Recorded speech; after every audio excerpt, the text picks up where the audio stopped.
Merci beaucoup, monsieur le journaliste. Et merci aussi pour ta préoccupation. Ce qui est vrai que les causes d'une guerre, ou les causes de l'insécurité doivent être bien comprises.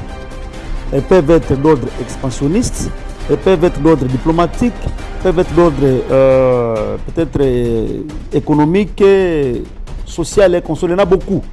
C'est comme quelqu'un peut dire aussi aujourd'hui en Ukraine. Quelles sont les causes de la guerre en Ukraine? C'est une étude qu'il faut faire.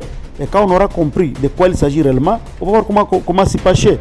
Et c'est la même chose avec notre pays. Pourquoi on nous impose la guerre? Il y a quoi? Quand on aura compris les causes réelles de cette guerre-là, on saura comment s'y prendre. Et là, je pense que c'est ma lecture à moi, en tant qu'analyste politique, en tant que citoyen congolais.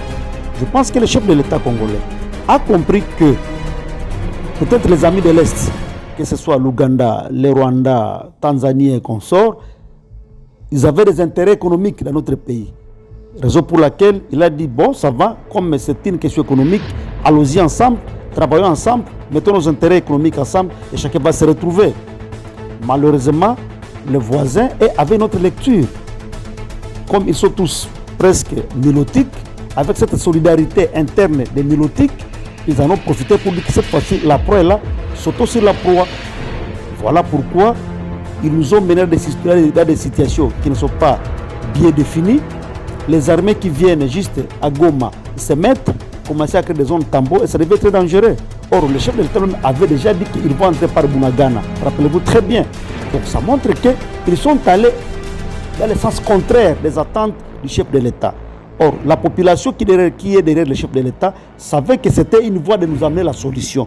Mais comme l'aspect a déjà pris une tournure qui n'est pas celle à laquelle on s'attendait, il y a maintenant lieu que notre Parlement puisse réexaminer cet état de choses. On réexamine ces accords-là, on voit les dangers qui est là. Après avoir vu les dangers, on prend des dispositions pour y quitter. Parce que vous ne pouvez jamais rester avec celui qui vous tue, celui qui a un plat dangereux contre vous. Ce n'est pas normal. Puisque quand on doit créer des zones tampons, on doit chercher peut-être à faire à ce que d'autres armées viennent, mais rien ne fait sur le terrain. Là, c'est dangereux. Même si on peut dire que la guerre, on sait quand elle commence, mais jamais quand elle prend fin. Nous voyons quand même le territoire de Béni. Ce n'est pas tout le territoire qui est à proie, même la province Nord Kivu. Ce sont des liens qui sont localisables. Avec la technologie actuelle, si vraiment les armées là voulaient nous aider, on aurait déjà pu mettre fin à ces histoires. Donc moi, ma lecture est simple. L'essence que le chef de l'État donnait à ces accords a été détourné. Il faut que l'Assemblée accompagne le président de la République pour voir comment quitter cet état de choses. Mais en plus, le peuple congolais doit comprendre que les dangers là, les dangers permanents. Nous avons un problème. On veut balkaniser notre pays. C'est connu, c'est un plan qui est connu. Et quand vous voyez beaucoup de diplomates venir, les échanges diplomatiques, les diplomates qui viennent chaque fois au Congo, c'est quoi? Ils sont derrière quoi? Voilà, toutes ces questions mises ensemble là doivent interpeller le peuple congolais. Maintenant, nous, peuple congolais, est-ce que nous connaissons nos droits et devoirs pour savoir comment nous comporter face à cette histoire? Quelle collaboration existe? Quel type de collaboration existe entre l'armée ou bien le gouvernement et sa population? La population qui ne fait que crier l'insécurité, la famine, l'absence des infrastructures, soins médicaux compliqués. Est-ce qu'il y a lieu que nous puissions d'abord remarier nos relations, gouvernement, peut-être population, pour que les bases, ce que je qualifie de bases réelles, soient celles qui sont constitutionnelles? Parce qu'on peut bien chercher à trouver des solutions, mais quand la base là, on ne l'a pas bien touchée. Le peuple ne s'est pas retrouvé avec son gouvernement, le peuple ne s'est pas retrouvé avec ses élus, le peuple ne s'est pas retrouvé avec sa police et son armée. Ça devient très compliqué parce que j'ai toujours répété que le peuple, lui, crie toujours quand il y a des problèmes. Où est ma police? Où est mon armée?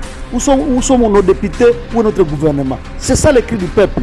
Et quand le peuple doit continuer toujours à crier comme ça tous les jours, ça doit interpeller le gouvernement, ça doit interpeller les élus, ça doit interpeller peut-être l'armée, ça doit interpeller la police.